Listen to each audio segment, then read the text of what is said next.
Dans la pratique, dans la pédagogie que j'aborde, il y a donc un socle, un triangle vraiment qui constitue une base pour moi importante. Il y a le fait de voir, ça tout le monde le fait déjà.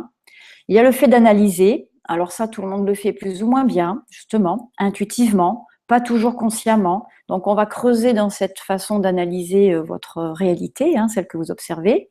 Et il y a un autre sommet de ce triangle, c'est la mémorisation. Car là, oui, mémoriser, c'est forcément nécessaire quand on dessine. C'est une mémoire qui peut être à court terme. Je pose mon regard sur le sujet et je passe à mon support de dessin. Ce court laps, ce temps très court entre le temps d'observation et le temps de dessiner, c'est ce qu'on appelle une mémoire à court terme, qui est celle que vous avez en général besoin de solliciter lorsque vous notez une information et que vous n'avez pas de quoi noter, un numéro de téléphone, une adresse mail, et que dans les minutes qui suivent, vous allez pouvoir noter ça dans votre agenda.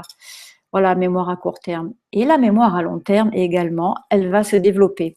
Certaines personnes souhaitent dessiner de mémoire, donc d'imagination, mais aussi par rapport à une idée, une envie.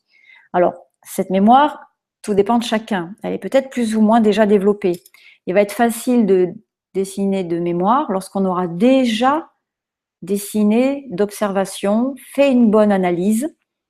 Et ensuite, cette analyse, on va même la mémoriser. Allez, on va faire un parcours visuel dont vous allez vous souvenir. Un peu comme lorsque vous allez donc pouvoir visualiser le parcours que vous empruntez à pied ou en voiture, de chez vous à un autre lieu, lieu de travail ou autre.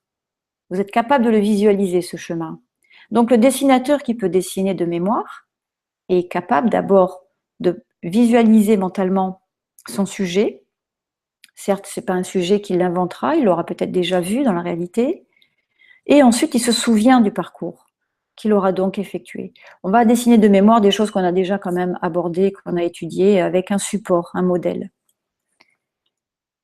Ensuite, les erreurs que font la plupart. Justement, j'ai vu quelques dessins donc, qui m'ont été soumis et j'en ai déjà parlé. Les erreurs les plus fréquentes qui sont faites par les personnes qui dessinent avec certaines difficultés.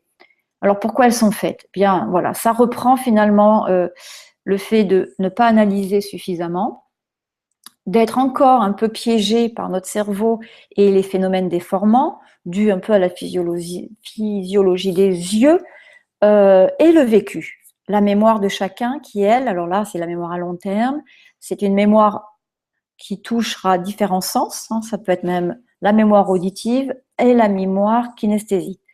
C'est du dessin, donc ça passe par le sens des yeux, de la vue, mais notre mémoire, elle est multisensorielle.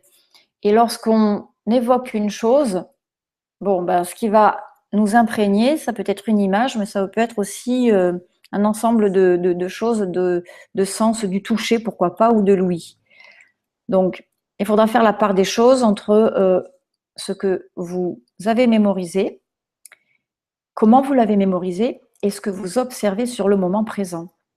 Simplement, voilà, dans le guide, je crois évoquer le fait que l'on peut dessiner de mémoire certaines choses facilement, une fleur, un arbre, sans modèle, voire même les yeux fermés.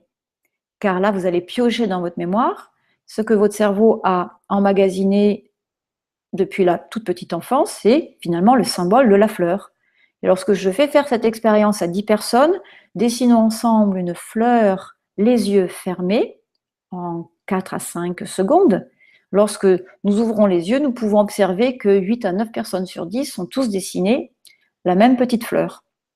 Vous voyez, donc ça, c'est l'ordre, c'est vraiment ce qu'on appelle un ensemble de symboles créés depuis que nous avons observé le monde autour de nous et tenté d'identifier les choses, de les nommer et de leur apposer des étiquettes finalement. Donc il y a la chose que nous nommons, à laquelle nous pensons, qui est de telle et telle façon dans sa conception, et il y a la chose que nous observons.